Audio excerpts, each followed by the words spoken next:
Hey guys, so today we are going to talk about freelancers and gauging your skills. So let's get into it.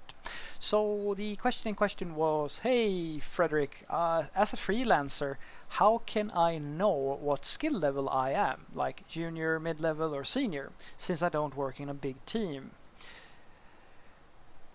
Well, that's well, this is going to be really subjective, but hopefully the complexity of the work that you do will give you a good indicator as to what skill level you are. It's not going to be perfect, but at least you're going to get an idea. Let me explain a little bit. So the problem with defining what skill level you are at is that fundamentally nobody knows what skill level you are at objectively. Anybody. Nobody can tell. Like, if somebody comes to me and says, Frederick, you are a senior developer, or you are a mid level developer, or you are a junior developer, they might all be right depending on what they're measuring my skill level against. And the same thing goes for you.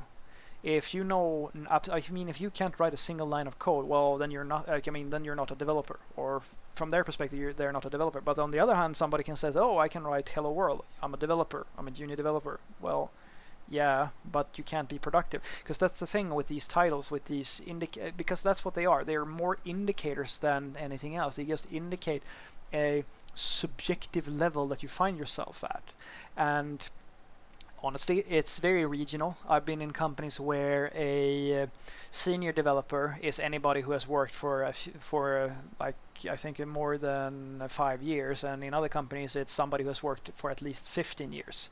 Like it's super hard to tell who's a senior developer and who's not a senior developer.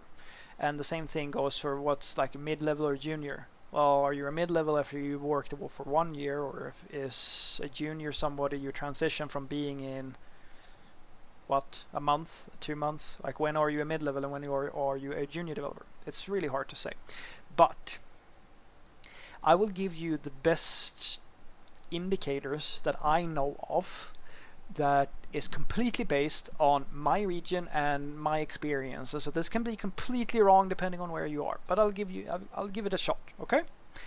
So when I say that you're gonna be best off trying to figure out the complexity level of the work that you do and use that as an indicator of what level you are.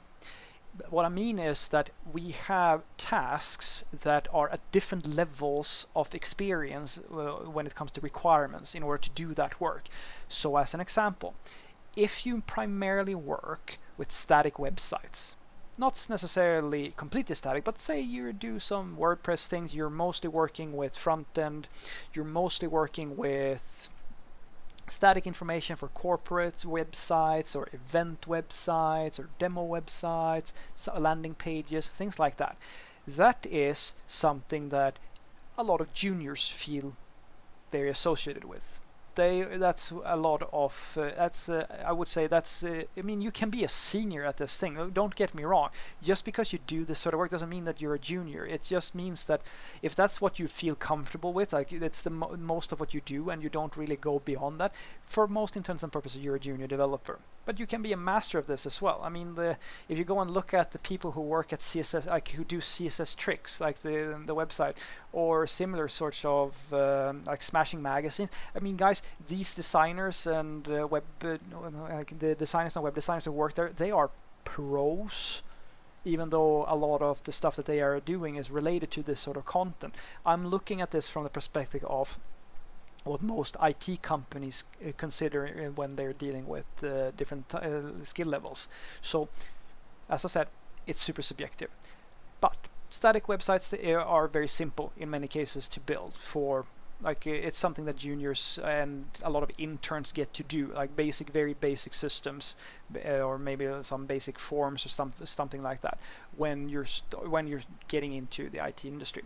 Mid-level developers, usually if you're working alone, you're usually dealing with something a little more complex. Now you should be at a level where you feel fairly solid in like standard application development. And standard application development, once again, this is super hard to say. If you're full, I'm just going to take it from the full stack perspective.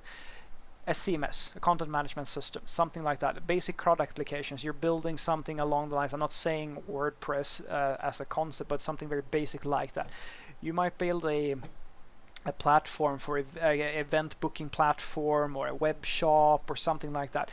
These are like a very large percentage of freelancers and similar sorts of developers are doing this sort of work. It's the bread and butter of the entire industry. CRUD applications, as we call them. They represent near on whatever every single person is doing. It's just different levels of complexity. If you're going to start to figure out if you're a senior or not, now it gets even more complicated, because as I said before, you can be a senior developer and only work with static websites. So it's like super hard for me to say if you're a senior, if you're not a senior. So I'm just going to give you an example of what I would think of a senior developer if you're doing freelance work, where you're gonna, like, what type of skills you're going to find very useful. Like, if you can do this, I promise you a lot of people will consider you a senior.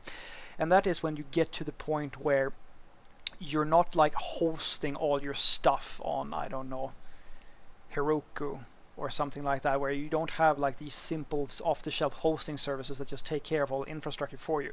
When you're at the skill level where you can build pretty much all the CRUD applications like the normal developers can, like the mid-level developers, and on top of that you actually have an understanding of how to deal with load balancing, how do you deal with like logs and health check, how do you deal with scaling issues, things like that.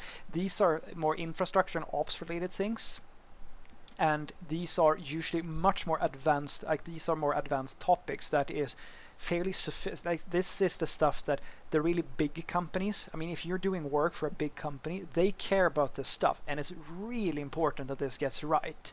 Of course, that the application is working is very important, but as you can imagine, you might be okay if a small company's static website goes down and you go and fix it, but if it's a multi-million-dollar company, I mean, also that they're not going to hire you, a freelancer to do like this level of serious work. It can happen. I'm not saying it's not.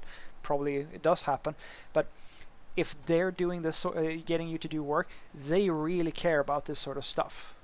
It's really important that the system isn't that there are like, it's a working system, but at the same time the uptime and like all the checks are there so that it like nothing goes wrong, if that makes sense. It's impossible to not have anything go wrong, but that's the sort of skills that you're going to have if you're going to do serious enterprise level development at the higher levels. So what I want you to take away from this is that it's practically impossible for me to label you as or label yourself as a skill level, as a freelancer or anything like that, because every skill level, junior, mid-level or senior, is very subjective, and it usually depends on the collective understanding or the collective agreement of in your region of what one person is over another. And as I said, it can differ from company to company. In one company 3 years as a senior developer, in another company it's 15 years. It's very hard to say. Usually there is a consensus of roughly where you should be, and examples of the skill levels that are very common in the different sort of roles is if you're doing very basic web development, such as static websites and basic form submission types of thing, that's usually very close to a junior developer. Doesn't mean you're a junior, but it's very common in that level of that sort of role. Mid-level developers, you're dealing usually with like this boilerplate, the standard stuff, which is building applications like CRUD applications, CMSs, things like that sort of stuff, web shops, etc., etc. That's what most of us are doing. Senior level developers, much more advanced sorts of programming, are usually dealing with much more operations related things. Or I'm not saying that this is always the case, but if you're dealing with systems development as a freelancer, odds are that you're building the whole thing for your customers. And when you're doing that sort of work, it's really important for a lot of customers that you understand the importance of uptimes, and you might have like legal requirements on you to provide certain levels of service and so forth, and compliancy questions, security questions, things like that. So knowing how to work with load balancers, knowing how to scale a system and like manage throughput and all of this good stuff becomes more of a factor. It's usually the sort of thing that more advanced and senior experiences know about.